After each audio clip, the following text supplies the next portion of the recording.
ಮಾನ್ಯ ಗೌರವಾನ್ವಿತ ಸಭಾಪತಿಗಳಾದಂಥ ಬಸವರಾಜ ಹೊರಟ್ಟಿಯವರಿಗೆ ಲಿಮ್ಕಾ ಬುಕ್ ಆಫ್ ಅವಾರ್ಡ್ ಪ್ರಶಸ್ತಿಯನ್ನು ಸಿಕ್ಕಿರುವುದಕ್ಕೆ ನಮ್ಮ ವಿಧಾನ ಪರಿಷತ್ತಿನ ಎಲ್ಲರಿಗೂ ಒಂದು ಹೆಮ್ಮೆಯ ವಿಷಯ ಅಂತ ಈ ಸಂದರ್ಭದಲ್ಲಿ ಹೇಳಲಿಕ್ಕೆ ನಾನು ಬಯಸ್ತೇನೆ.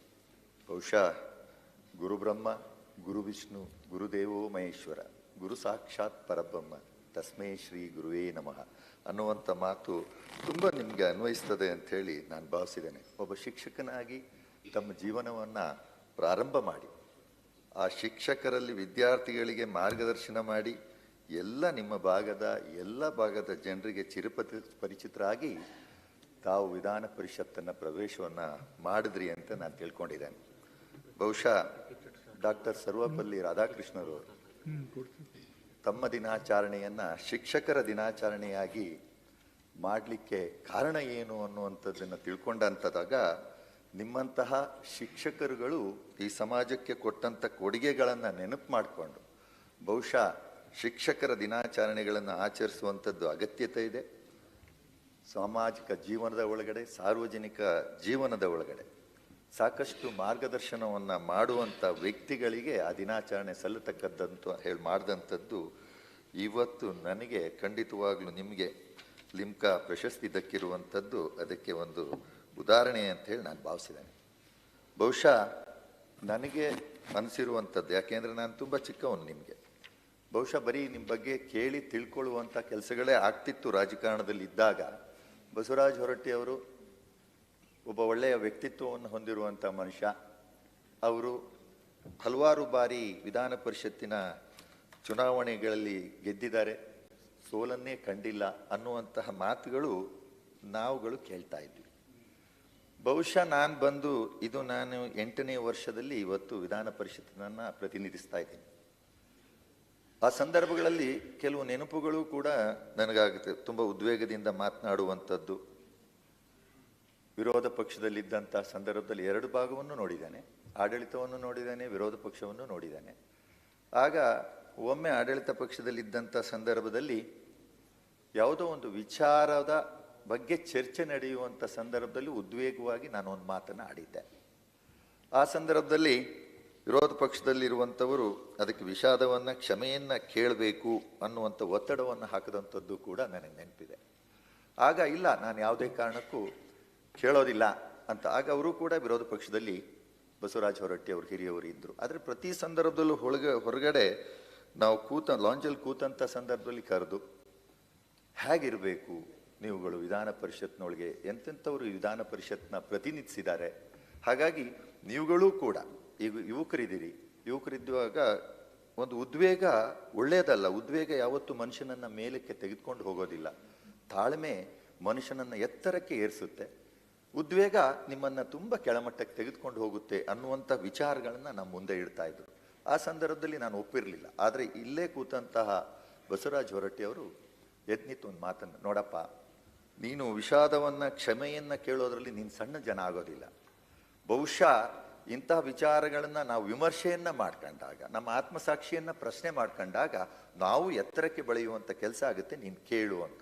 ನಾನು ಅವ್ರನ್ನ ಮಾತನ್ನು ಕೇಳಿ ನಾನು ಅವತ್ತು ವಿಷಾದವನ್ನು, ಕ್ಷಮೆಯನ್ನು ಯಾಚಿಸಿದ್ದೆ. ಬಹುಶಃ ಈ ಎಲ್ಲ ಗುಣಗಳು ಅವರಲ್ಲಿ ಇದ್ದ ದಸೆಯಿಂದ ಇವತ್ತು ಈ ಥರದ ಒಂದು ಉನ್ನತವಾದಂಥ ಪ್ರಶಸ್ತಿಗೆ ಭಾಜನರಾಗಿರುವಂಥದ್ದು.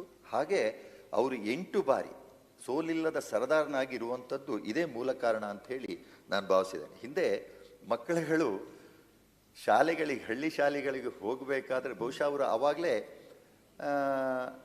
ಒಬ್ಬ ಶಿಕ್ಷಕನಾಗಿ ಕೆಲಸ ಮಾಡಿದಂಥವ್ರು. ಅವತ್ತಿನ ಕೆಲವು ಗಾದೆಗಳು, ಕೆಲವು ನೆನಪುಗಳು ಕೂಡ ಆಗುತ್ತೆ. ಮಕ್ಕಳುಗಳನ್ನು ಶಾಲೆಗೆ ಕರೆತರುವಂಥ ಪ್ರಯತ್ನಗಳು ಹೇಗೆ ನಡೀತಾ ಇತ್ತು, ಆ ಕೆಲಸಗಳನ್ನೆಲ್ಲ ಮಾಡಿ ಮಟ್ಟಕ್ಕೆ ಬಂದಿದ್ದಾರೆ ಅಂತ. ಒಮ್ಮೆ ಒಬ್ಬ ಮಗು ಶಾಲೆಗೆ ಹೋಗಿರೋದಿಲ್ಲ, ಒಂದು 3-4 ದಿವಸ ಆಗಿರುತ್ತೆ. ಅವತ್ತು ಇವರ ಪರಿಸ್ಥಿತಿಗಳು ಹಾಗೆ ಇತ್ತು ಅಂತ ನಾನು ಅಂದ್ಕೊಂಡಿದ್ದೇನೆ. ಶಾಲೆಗೆ ಮಕ್ಕಳು ಬರೆದಿದ್ದಾಗ ಹೋಗಿ ಮಕ್ಕಳುಗಳನ್ನು ಶಾಲೆಗೆ ಒತ್ತಾಯವಾಗಿ ಕರೆತಂದು ಮಕ್ಕಳುಗಳನ್ನು ಶಾಲೆಗೆ ಸೇರಿಸುವಂಥದ್ದು, ವಿದ್ಯೆಯನ್ನು ಹೇಳಿಕೊಡುವಂಥ ಪರಿಸ್ಥಿತಿಗಳು ನಿಮ್ಮ ಕಾಲದಲ್ಲಿ ಇತ್ತು ಅಂತ ನಾನು ಭಾವಿಸಿದ್ದೇನೆ. ಆ ಸಂದರ್ಭದಲ್ಲಿ ಒಂದು ದಿವಸ 4-5 ದಿವಸ ಆದರೂ ಶಾಲೆಗೆ ಒಬ್ಬ ಹುಡುಗ ಹೋಗಿರೋದಿಲ್ಲ. ಆಗ ಶಾಲೆಯ ಮಾಸ್ಟ್ರು ಯಾಕೆ ಇನ್ನೂ ಈ ಹುಡುಗ ಶಾಲೆಗೆ ಬಂದಿಲ್ಲಲ್ಲ, ಬರಬೇಕಿತ್ತಲ್ಲ, 3-4 ದಿವಸ ಆಯ್ತಲ್ಲ ಅಂತ ಹೇಳಿ ಹುಡ್ಕೊಂಡು ಅವ್ನ ಮನೆಗೆ ಬರ್ತಾರೆ. ಮನೆಗೆ ಬಂದಾಗ ದೂರದಿಂದ ಆ ಶಾಲೆಯಲ್ಲಿ ಆ ಮಗು ಅಜ್ಜ ಆ ಶಿಕ್ಷಕರನ್ನ ನೋಡ್ತಾರೆ. ದೂರದಿಂದ ಶಿಕ್ಷಕರನ್ನ ನೋಡಿ, ಸಾಮಾನ್ಯವಾಗಿ ಮೊಮ್ಮಕ್ಕಳ ಬಗ್ಗೆ ಅಜ್ಜನಿಗೆ ಅತಿಯಾದ ಪ್ರೀತಿಗಳು ಸಹಜ ಪ್ರತಿಯೊಬ್ಬರ ಮನೆಯಲ್ಲೂ. ನೋಡಿ ಗೊತ್ತಿರುತ್ತೆ ಒಂದು 4 ದಿವಸದಿಂದ ಶಾಲೆಗೆ ಹೋಗಿರೋದಿಲ್ಲ ಅಂತೇಳಿ. ಆಗ ಅಜ್ಜ ಮೊಮ್ಮಗನ ಕರಿತಾನೆ, ಬಾಯ್ಲಿ ನೋಡು, ನಿಮ್ಮ ಸ್ಕೂಲಿನ ಮಾಸ್ಟ್ರು ಬರ್ತಾ ಇದ್ದಾರೆ, ಓಡೋಗಿ ಕೂತ್ಕೊಂಡು ಬಿಡು ಅನ್ನುವಂಥ ಮಾತನ್ನು ಹೇಳ್ತಾರೆ. ಅಂದಿನ ಕಾಲದ ಮಾತನ್ನು, ಇವತ್ತಿನ ಶಿಕ್ಷಣವೇ ಬೇರೆ, ಅವತ್ತಿನ ಶಿಕ್ಷಣ, ಕೂತ್ಕೊಂಡು ಬಿಡು ಅಂತ ಹೇಳ್ತಾರೆ. ಆಗ ಅವನು ಹೇಳ್ತಾನೆ, ಮಗು, ಅಜ್ಜ ನೀನೇ ಕೂತ್ಕೊಂಡು ಬಿಡು, ನಾನೇ ಕೂರೋದು ಅಂತ ಅಜ್ಜ ಕೇಳ್ತಾನೆ.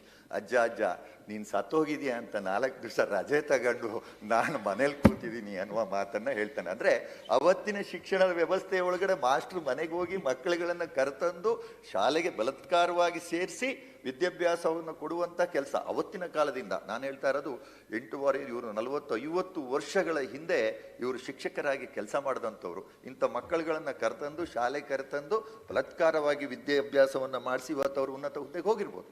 ಅಂತಹ ಕೆಲಸವನ್ನು ಮಾಡಿದ ಪರಿಣಾಮ ಇವತ್ತಿಂತಹ ಒಂದು ಉನ್ನತ ಸ್ಥಾನ. ಮತ್ತೆ ಪುನಃ ಇವರು ಸೋಲಿಲ್ಲದ ಸರದಾರನಾಗಕ್ಕೆ ಇವೇ ಮೂಲ ಕಾರಣ ಅಂತೇಳಿ ನಾನು ಭಾವಿಸಿದ್ದೇನೆ. ಬಹುಶಃ ನಮಗೆಲ್ಲರಿಗೂ ಕೂಡ ನೀವೊಬ್ಬರು ಮಾರ್ಗದರ್ಶಕರು. ಬಹುಶಃ ರಾಜಕಾರಣದ ಒಳಗಡೆ ನಾನು ಬೆಳೀಬೇಕು ಅಂತ ಹೇಳಿದಾಗ ನಾವು ಇನ್ನೊಬ್ಬನ ಮಾದರಿಯಾಗಿ ಇಟ್ಕೊಂಡು ಬೆಳೆಯುವಂಥ ಒಂದು ವ್ಯವಸ್ಥೆಯನ್ನು ಮಾಡ್ಕೊಳ್ಬೇಕಾಗತ್ತೆ.